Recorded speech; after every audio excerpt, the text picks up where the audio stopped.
7 of which are in isolation or quarantine. So even though that's a lot of absences, we are still Incoming encouraging message. our parents and staff that if you are feeling ill at all, or if anybody in your family is feeling ill, to please stay home, because we've been able to cover the absences, and we are really trying to prevent an outbreak which would cause a school closure. So we're still sticking to our guidelines and appreciate our parents who are cooperating and our staff members, because they also have children in the school, which also affects if kids have to isolate or quarantine. Professional development and preparations for next school year. So it's hard to believe that we're full force planning next school year. We've had some refresher trainings that have taken place beyond textbooks, and you will have your login also.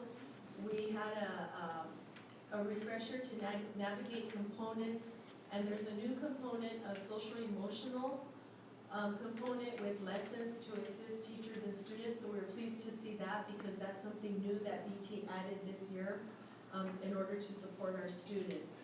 With NWEA MAP, we had a 2-hour training on reports and features to assist in providing intervention support.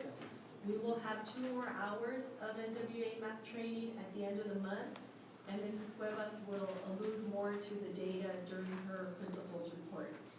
Linkit Data Warehouse, we had an update for leadership team as their data system is getting better and it's going to be easier to navigate, so we're looking forward to that.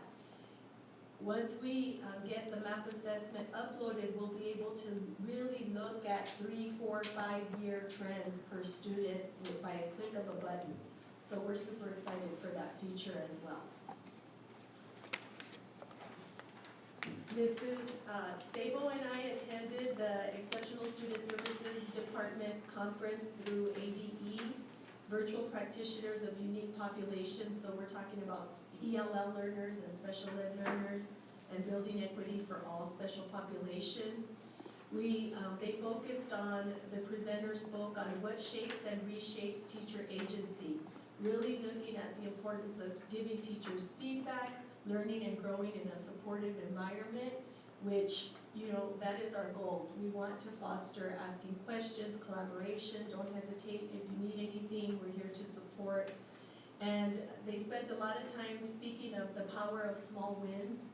Students are frustrated, teachers are frustrated, and that sense of panic and urgency of kids not making progress as they would normally had they not been virtual or in hybrid model. So that's something that we have to remember with each other, is to celebrate the small wins with students, with parents, with staff, because there are a lot of great things happening, even though people are feeling the stress of the end of the year and what's the state assessment going to look like.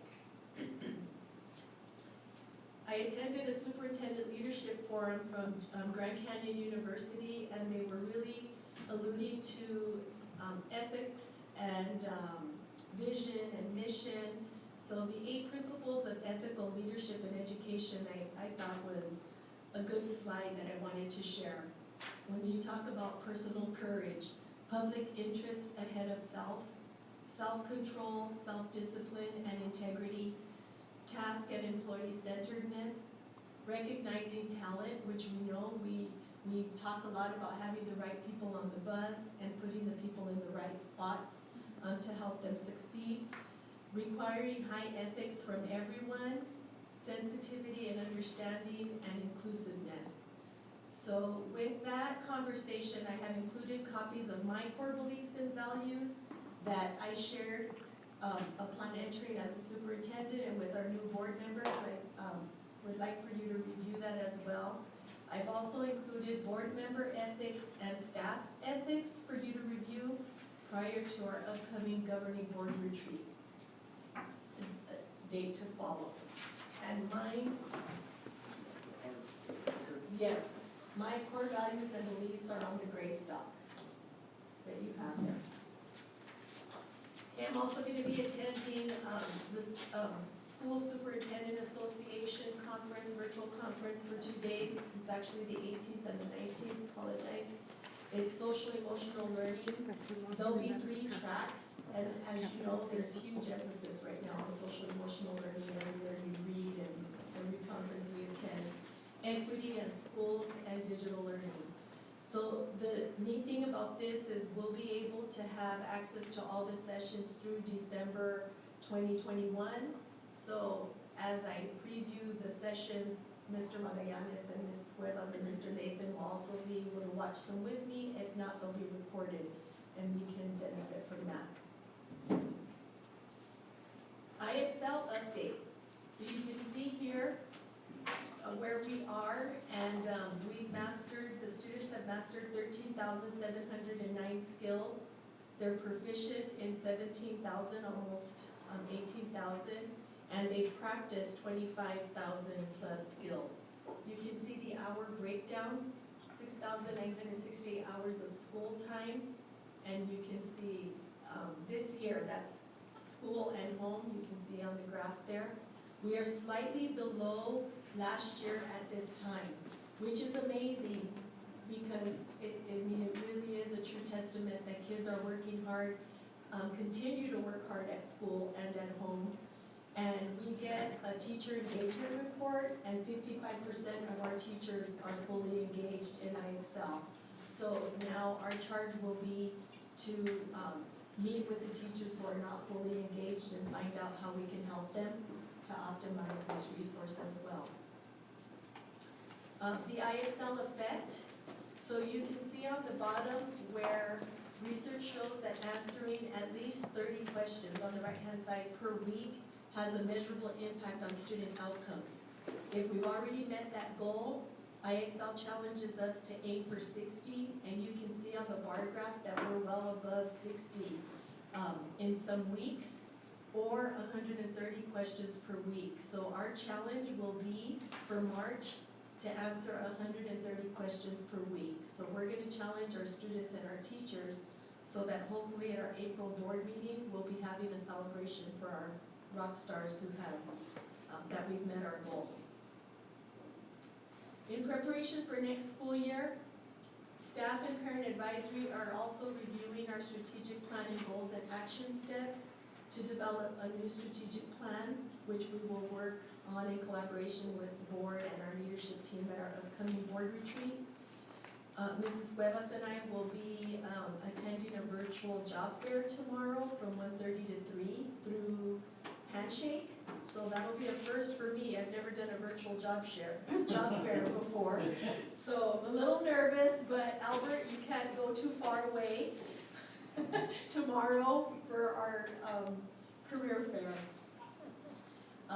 For staffing, we're analyzing the budget to fill our vacant math instructional coach position. It has been vacant for 2 years, so we've done a lot of discussion in our leadership team about really needing that math coach position as we adopt a new math curriculum to really have someone that will solely focus on math to be able to help us ensure an effective rollout and effective delivery of instruction within the core.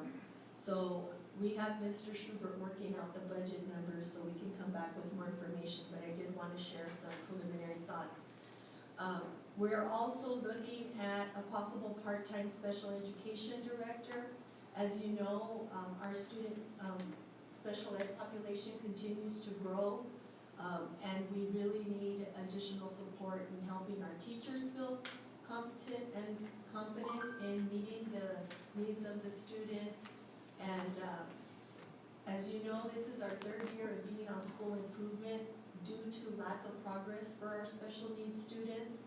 So we're closing the gap, but not at the rate, obviously, that we really feel we should be. So another food for thought, we're just kind of looking at how do we revamp that.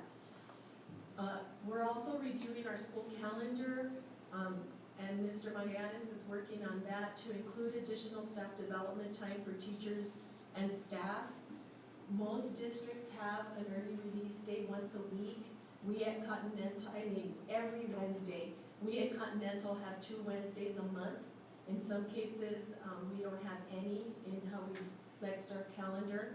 But we really are seeing, as we're looking at our strategic plan and our goals, that we really need more time to meet with our teachers to have these conversations for meeting the needs of our special population students, for reading and for math and for, I mean, we expect them to be great at everything, but we need time to analyze data and make decisions based on data in the classroom. So just a heads up on some things that we'll be discussing further. Our new math adoption, so we have had the presentations by 3 vendors, Ready Classroom Math, Reveal Math, and Into Math. This Wednesday, we'll be meeting to score each of the curriculum and determine which we will choose to put on public view for 60 days. And we will come with a recommendation to our board at our April 12th board meeting. So we're very excited. All 3 programs have a lot to offer, so it'll be interesting discussion on Wednesday. Our foundation, Sweetheart Gala, our virtual auction is going on now. Our foundation has raised $12,500 from our regular donors who continue to support our foundation and students. Last year, we grossed $22,000 and netted $16,000. So we feel as a committee that $12,500 was really good from our regular donors so far. So please shop on the virtual auction. And Ms. Julie Cerulli asked if she could auction off a lunch with myself and a lunch with Mrs. Cuevas. So we told her we were going to be really sad if nobody wanted to have lunch with us, but she said that she would cover it. I said it could get expensive for you if you have to cover that lunch date with us. So we're just trying to be creative, and I think the staff pulled together our community for the items on the auction. So if you have not gone there, check them out, because they'll be open until the 14th on Valentine's Day? Through Sunday. Through Sunday, okay. Our enrollment update, you can see here just an update that we are down by 44 students, which of course, they come and go. We still had some new students enroll last week and had some open enrollment applications. And I think because the word is out that we are in school, that parents are saying, well, we'll try to do open enrollment, so we haven't been eager to approve them. Technology update, so we had 85 Chromebooks arrive late last week, so our rollout will begin in the next 2 weeks. We're still waiting on quotes for the new order to use the funds donated by the Green Valley Computer Club, and we should be able to purchase 40 additional Chromebooks. Avid is something you might or might not remember. We've kind of tossed around the last 3 years. So the district is currently planning to partner with Avid, which is Advancement via Individual Determination. And Avid is a nonprofit that changes lives by helping schools shift to a more equitable, student-centered approach. So they train 85,000 educators annually to close the opportunity gap, and they prepare all students for college, careers, and life. A huge part of Avid is that organization, the planning, the calendaring, how do you manage your time, so teaching kids at a young age to start to use their planners and balance their time is huge. And also study skills, which a lot of students who go to college say they never had formal practice in learning how to study. And what do you highlight? What do you, how do you seek out the essential information? By partnering with Avid, we'll receive professional development, a suite of resources and ongoing support to ensure lasting impact that maximizes the return on investment. Avid is not one more thing to do. They work with schools to align with their goals to accelerate and enhance the work that is already happening. So we had some of our teachers and Mr. Magallanes attend a little mini Avid course last summer, and they came back and finding that the strategies are not new. It's just how do we, again, reiterate and make them consistent. So this all will be grant funded. So it's one of the things that we can use for Title IV for teacher staff development to start to grow capacity through Avid and our staff. Avid Digital XP. So again, this is one of the staff development that's offered through Avid. Like I mentioned, last summer, we had 8 staff members attend Avid Digital XP, and we had six classroom teachers and 2 administrators, so we will add new teachers this summer through our Title IV grant. Upcoming events on Tuesday, February 23rd, we're going to have our virtual family literacy night. So as you recall, our teachers through 301 have responsibilities to a family night, math night, reading, science. So we are going to have our first virtual family literacy night. So we'll make sure you have the information so you can log in as well and see how that goes. So more information to come. We are going to have an ELL audit, which starts February 25th through March 19th. So our team will be working with Ms. Sabo to be prepared for that. Also, the Title I virtual conference is taking place February 23rd and 24th. In that, we will also be preparing for our Title I audit. So it seems like everybody wants to audit us at the same time. But we'll just go forth and do. Okay, so again, just information only. If there's anything that I've shared that you'd like more information on, that you would like to see as an agenda item, please let me know so we can make sure to put that on. And again, keep calm and sail on, and happy Valentine's Day. Thank you. Thank you for reminding me about that. Yes, don't forget. Thank you, Kylie. Okay, principal's report.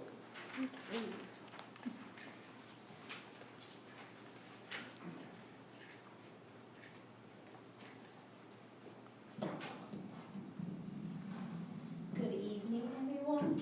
Good evening. Good to see you all. Great, so I just want to kick off with just saying that this week is Love of Reading Week. So promoting literacy and the importance of reading is what we're doing this week. Dropping everything and reading at the same time when we hear our morning announcements.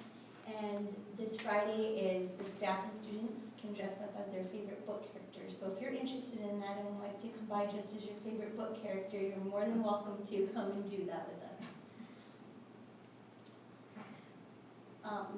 Superintendent Rico did mention some of the staff trainings that we have been doing, and administration, we did the Link It training, which we're very excited about because it is going to put all of our data into one database so we can then see, as she had mentioned, their progression over time.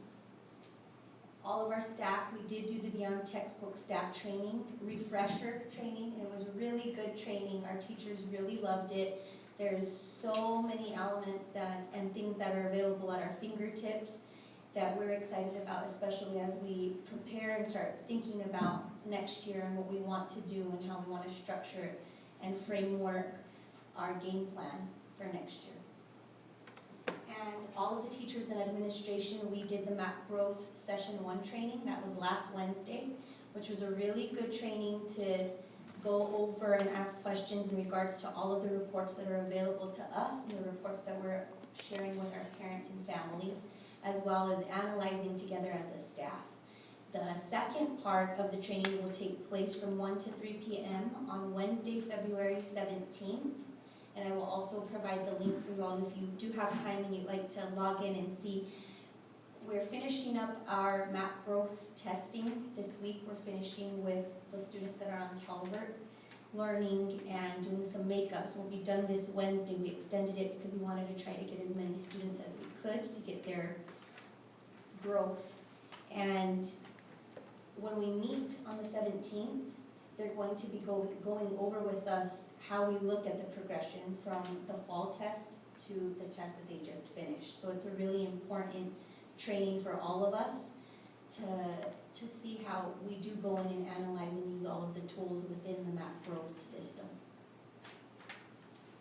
And up here is the testing that we did do. Grades K2 were being tested on mathematics and reading, 3rd through 5th. Mathematics, reading, and language usage, which is writing and all of the elements that are tied to writing. And our digital students have tested as well. And this is what we did session 1 for the MAP Growth Professional Training. We discussed connecting MAP Growth scores to student learning after the first test administration. So understanding how MAP growth scores measure achievement and help identify students' level of instructional readiness. We were taught how to identify ways to use the MAP growth data to flexibly group our students and create intervention groups and enrichment groups, which is really exciting. And access and interpret and apply the MAP growth data and analyze MAP growth data to support planning and instructional decisions. So a lot of good conversations took place and a lot of great questions by our teachers. Session 2 that will take place on February 17th will be after our 2 test administrations, as I had mentioned, and it's going to help us build on those practices that use growth projection data and learning statements to engage students in setting academic goals for themselves and understanding it. Whereas in the past, it was just, we'd give the benchmark tests and the teachers would talk with them, but it's giving us that chance now to be able to talk together as teachers and administration and then have really meaningful talks with our students. So that's what we're planning. We have our binders, portfolios, everything that we want to put together. So this is really going to help us exploring those reports and resources to support their growth and their progression. Our third quarter progress reports went out last week, so the up-to-date grades were posted on Parent View and Student View. And we have a lot of parents who are not sure how to access Parent View, so we have to send out some notices. Every parent, once their children are registered, do get the Parent View login information, but should they need it again, we definitely need to make sure that we're getting that to our parents, and Ms. Jenna in the office can help to do that. But what we're really trying to do is, Parent View is a up-to-date process. It's a platform where parents can go in and see missing work, see where their students are at, what assignments, what their grades that they're getting in all subject areas. And Student View is something that we really want to start pushing out even more to our students to be able to access as well, because they can look at it throughout the day and see if there's any assignments, and it'll hold them accountable as well for their work and being able to have those conversations with their teachers if they're missing anything or to see where they're at. Our teachers are working on the DNF grade reports, where they are going to be listing the students who do have D's and F's, and they're pinpointing exactly why. So they're stating, is it because of quizzes? Is it because of missing work? Is it because of tests? Is it, and making that plan with the students, talking it over with them, notifying the parents via phone calls, emails. They will be sending a copy home to parents starting next week. A copy will go in the student binders that the students have, and a copy will come to us in the front office to keep as well. But it's to keep these conversations going, because the most important part of our team here that we cannot forget is our parents. So having that conversation together is what's going to help our students be able to be successful. So moving from DNF grade reports, we have a lot to celebrate as well with our honor roll. We have honor roll, which is our A and B students, our students who are getting A's and B's, and then we have our high honor roll, which are straight A's. So for first semester, we had second grade, 9 students who were on honor roll, and as you can see, high honor roll 35. Third grade, we had 24, high honor roll 18. Fourth grade 19, high honor roll 35. Fifth grade 23 for honor roll, 8 for high honor roll. And middle school, we have 59 for honor roll and 28 for high honor roll, which is a total of 258 total honor roll and high honor roll students. So that's about 54% of our students from grades 2nd through 8th grade. And we're really, that's a big celebration. Ms. Jenna has been working on working on those reports, or the certificates, the honor roll certificates, so that they can be presented to the students. They're going to be giving them to their teachers, and then they can celebrate in their classrooms and take those home to their parents. Yes. Yeah, on the DNF report, will we see the results on that, of what percentage of our kids got that? I mean, that was a big thing that was published in the newspaper, as far as the percentage of, especially TUSD students that were getting at least an F in one or more classes. And I'd be interested on how we're comparing And I'm also very interested if we're seeing a difference between in-class versus virtual students. Yes, so we will be getting that information Okay. to you. Thank you. And Mr. Lathan, he heads our student services, so a lot of the disciplinary issues that come through our office, he works on them and I work with them as well along with him. So I just wanted to give you some data for this school year thus far. We have the description here, we'll go through a few of the slides for what we have. This is when teachers input incident referrals. So for aggression in 2nd, 6th, 7th, and 8th grade, we had a total of 13 students who we received incident reports for behaviors tied to aggression that have been dealt with, parents have been communicated with, and there's been resolutions tied to that. There has been for harassment, threat, and intimidation, 1 incident report, and that was in 8th grade. Lying, cheating, and plagiarism. This is one that it's the plagiarism part, and this has been happening in 7th and 8th grade. We've been making phone calls to parents. They've been working on a lot of poetry, and the teachers were finding that they were copying and pasting sometimes some of the sentences or taking some words out, conferencing with their students, and asked us as administration if we could also speak to them. So we have been speaking to them and also making phone calls to parents to just let them know the seriousness of plagiarizing, and having the students come to the office and asking them if they understand now and if they've learned their lessons, and they say that they have, but so our teachers have been working very diligently. That's really hard for them to go through all of their students' work and make sure. They've been working with Mr. Magallanes to see if there's a program as well that could make it a lot easier for them to be able to review work and see if That's anything's gotta been be so plagiarized. common, isn't it? Yeah. Yeah, it is what it is. Other violations of school policies for 4th grade, and this could be, throwing a ball while in line and being unruly when they're supposed to be holding it, when they're walking back from recess. This could be, there's incidents that have just occurred that may have been disrespectful, and we have dealt with them, so there's been 21 overall. Technology improper use. 6th, 7th, and 8th grade incident referrals have been turned into us, and that's an overall of 7 of them. When we have misuse of technology, Mr. Magallanes steps in as well.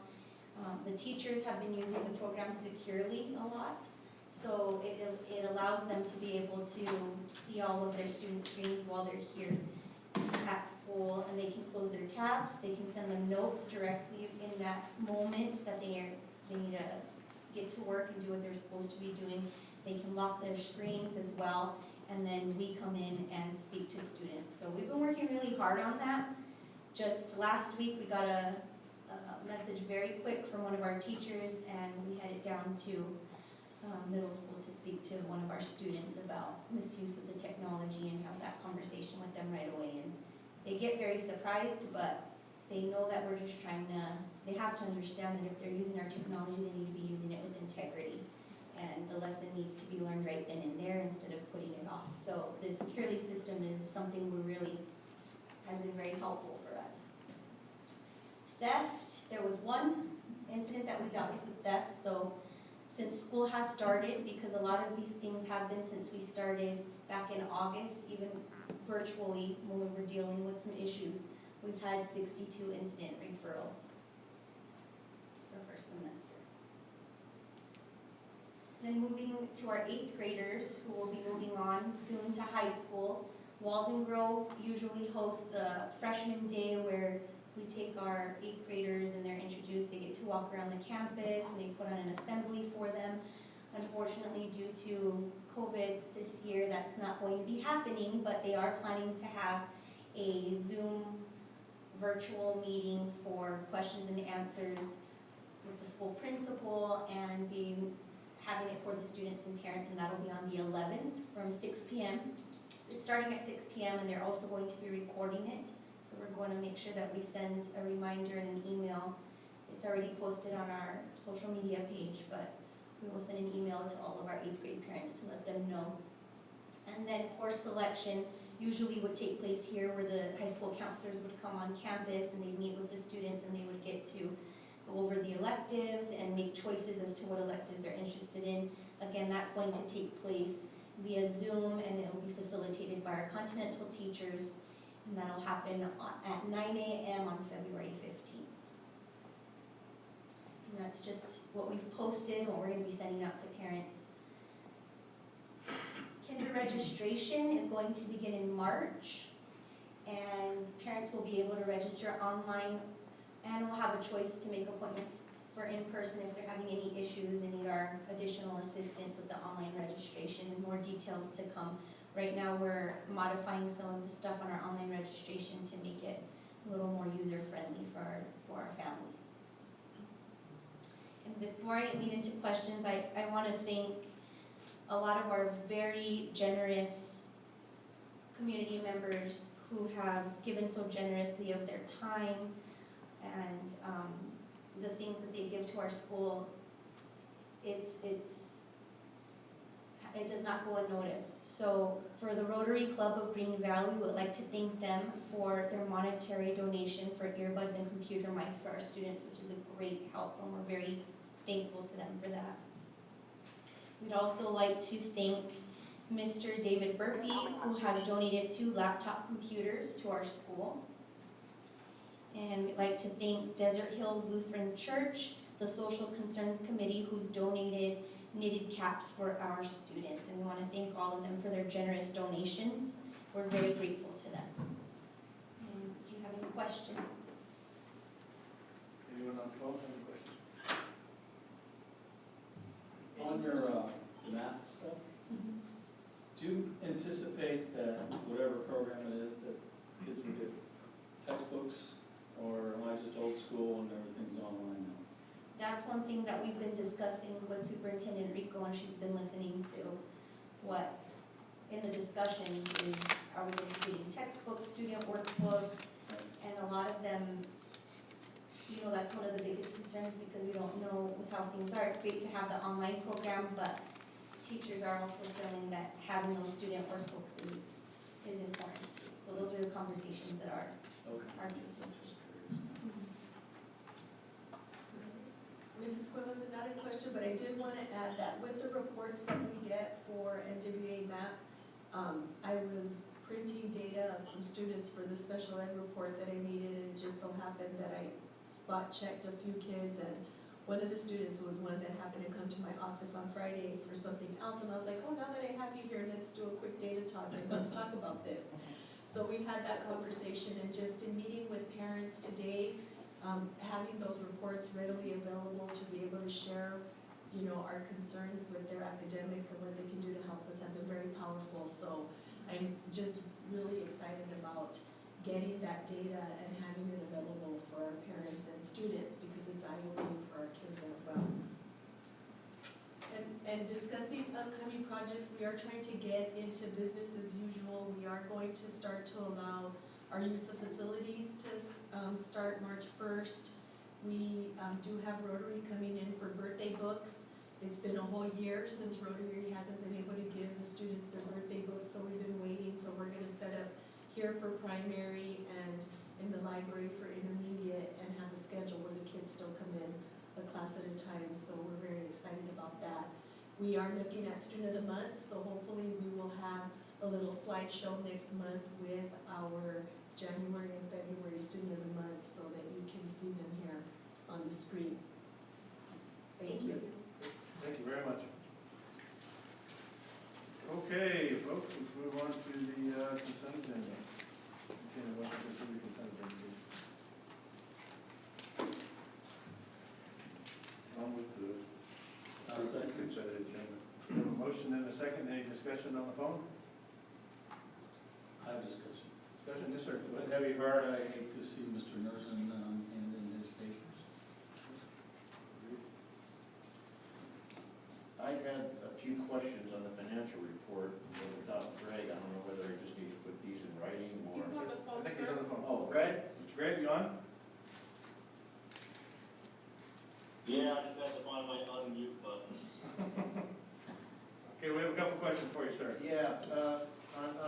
I just have, on the M and O account, Greg, I just, on the budgeted income and expense, I just wanna make sure I'm understanding what that exhibit is showing me. Because it looks like to me that the budgeted income, I'm not really talking about actual income versus expense, I'm really talking about the budget. It looks like the budget is, income is a lot less than what the budgeted expense is. Am I reading this wrong? No, you're not.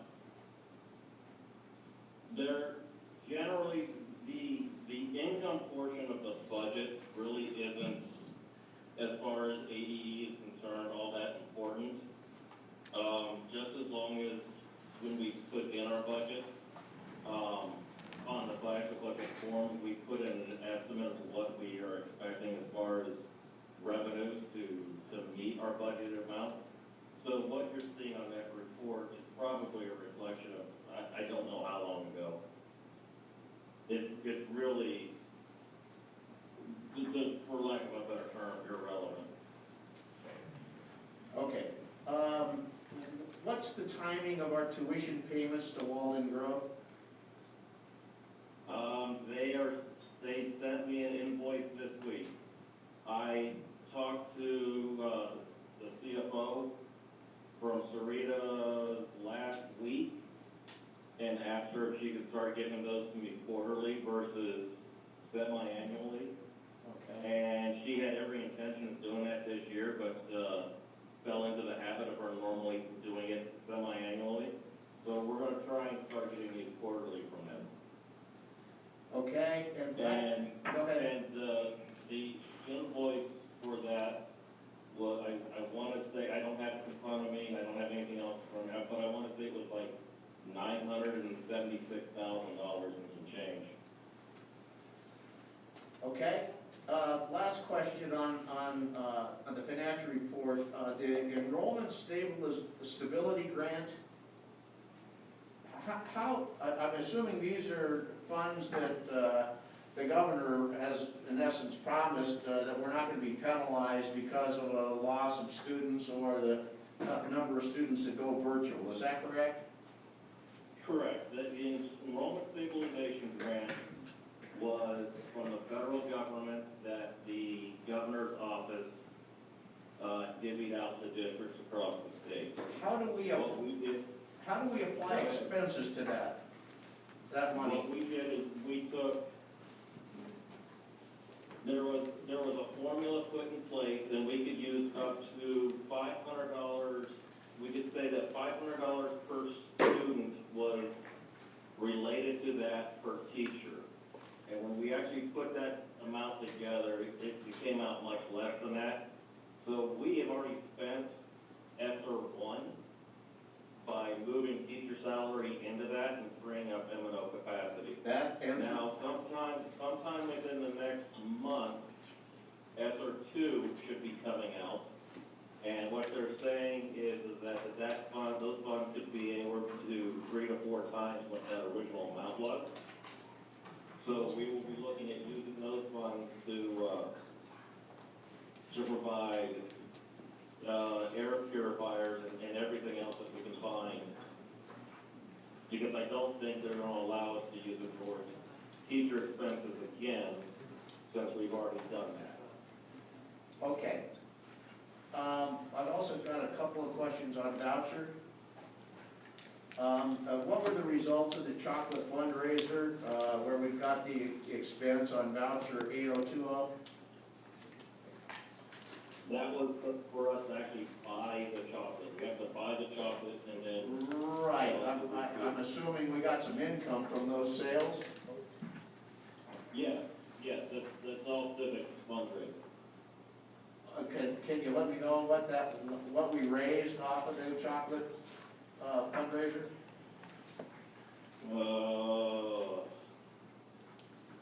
If you shoot me an email, I'd be more than happy to look into that. Okay, I mean, it's not a big thing, I just, and then I just had one question on voucher 8023. There's $32,000 expense in about 3 categories, but on the voucher itself, it only has like accounts payable. and it's just wash entries. Let me pull up the voucher.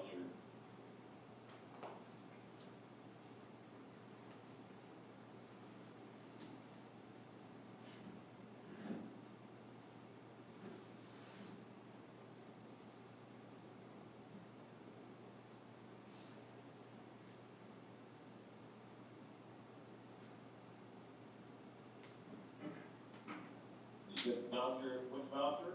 8023,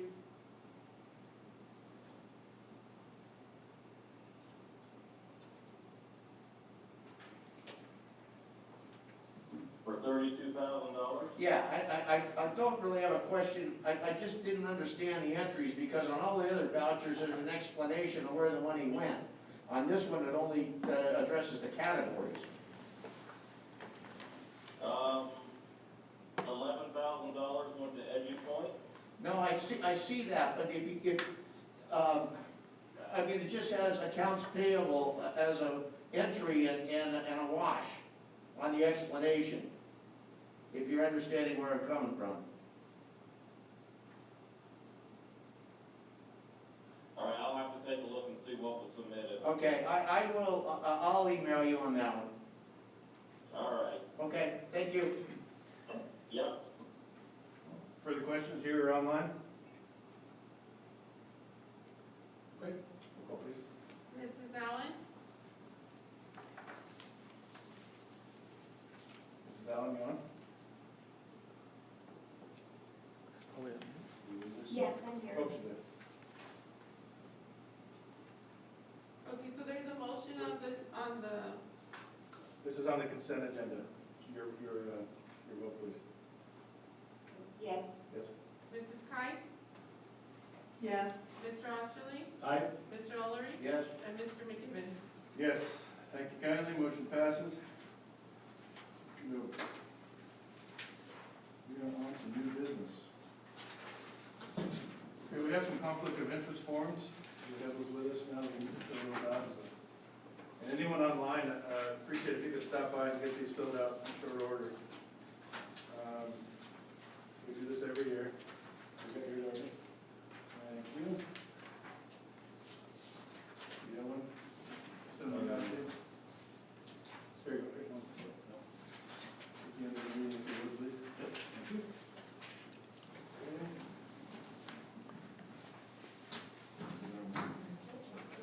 Meeting. Okay, thank you. Okay, we have our extension of the COVID-19 paid leave.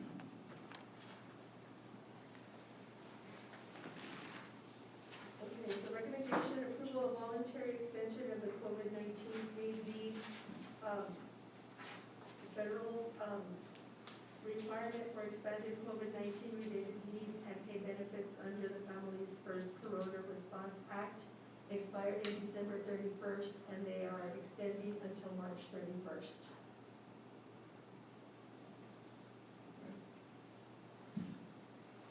If I can just go ahead and add, this is all backdated, they are backdating it to January 1st as extension.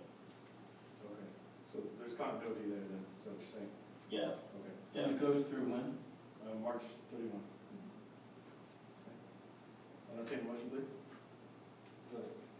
Motion? I move that we extend the COVID-19 paid leave act. Second? I'll second. We have a motion and a second. We have any discussion here online? No. Okay, roll call please. Ms. Allen? Aye. Ms. Kice? Yes. Mr. Osterling? Yes. Mr. Olery? Yes. And Mr. McKibben? Yes, motion passes. Thank you. On our meeting schedule for 2021.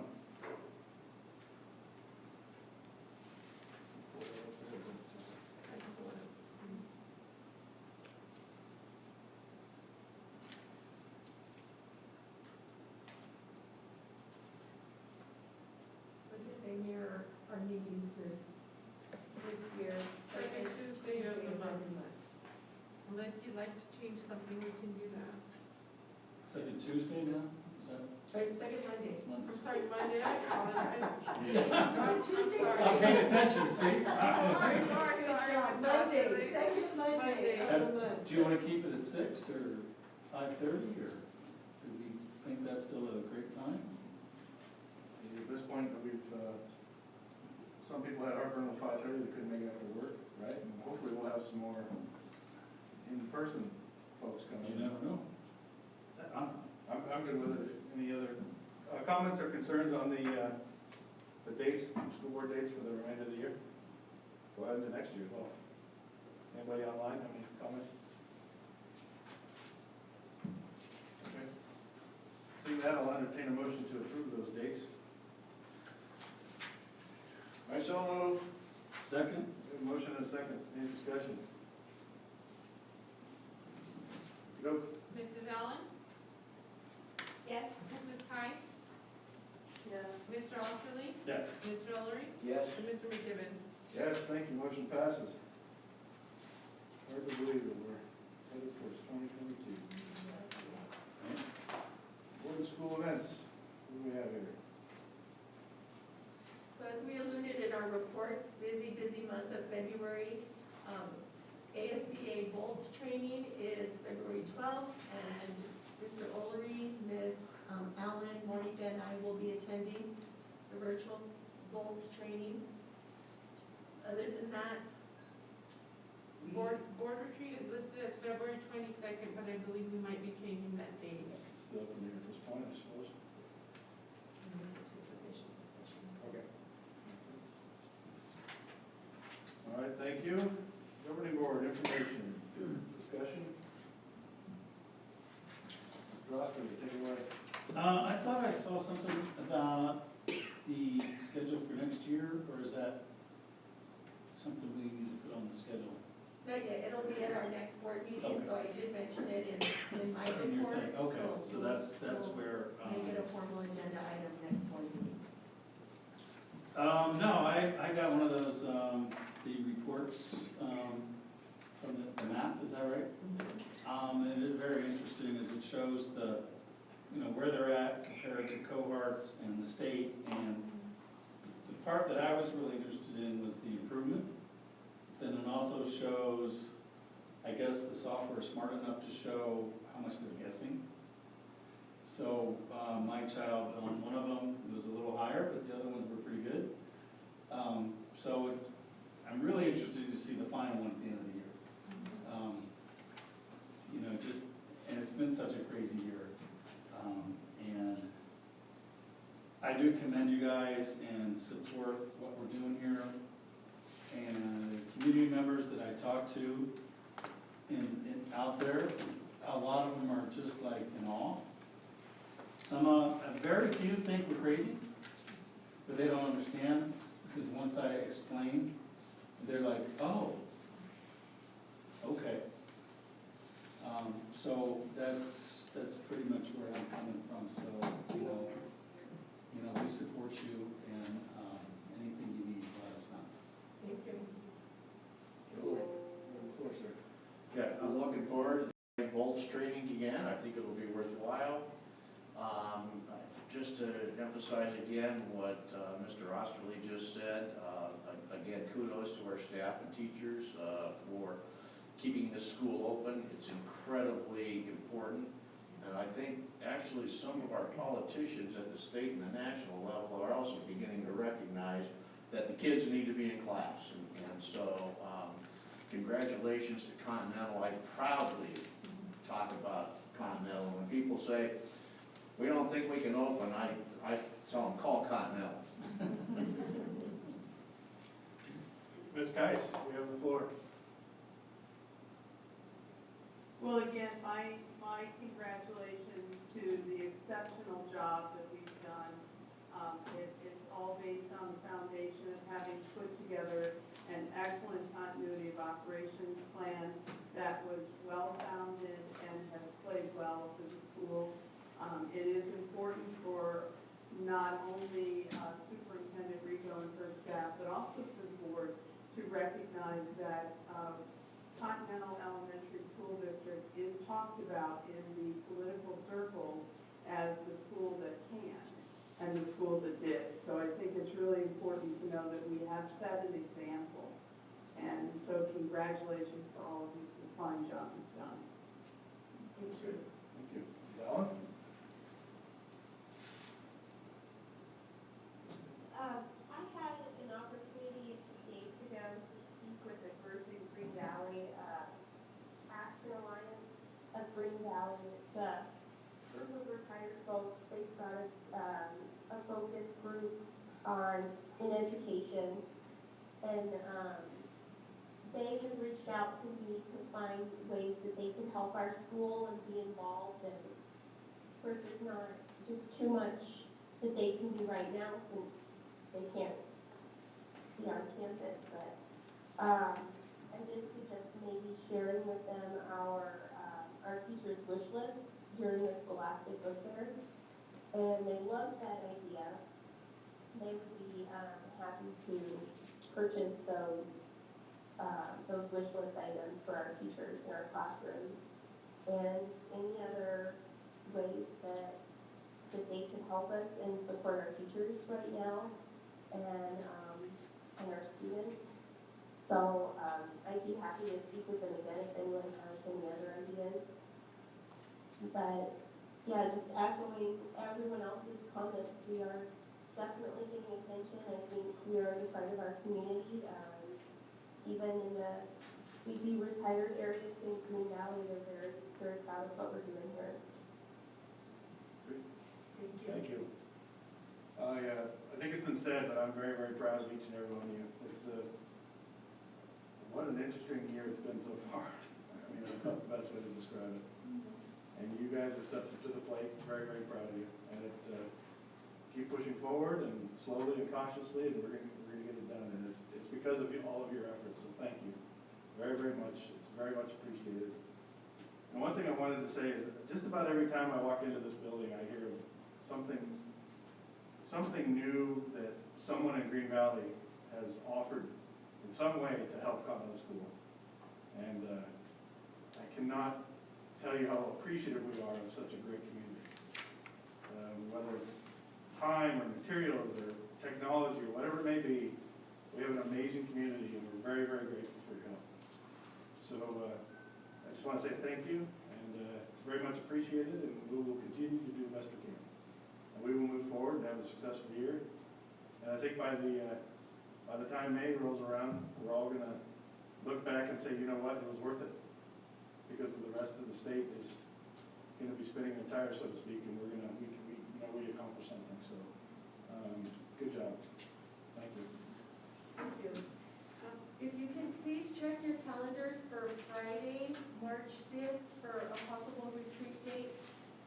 We have Ms. Kais can attend and Mr. Olu can as well. So we are trying to look at Friday, March 5th from 9 to 2. So please let us know if that will work.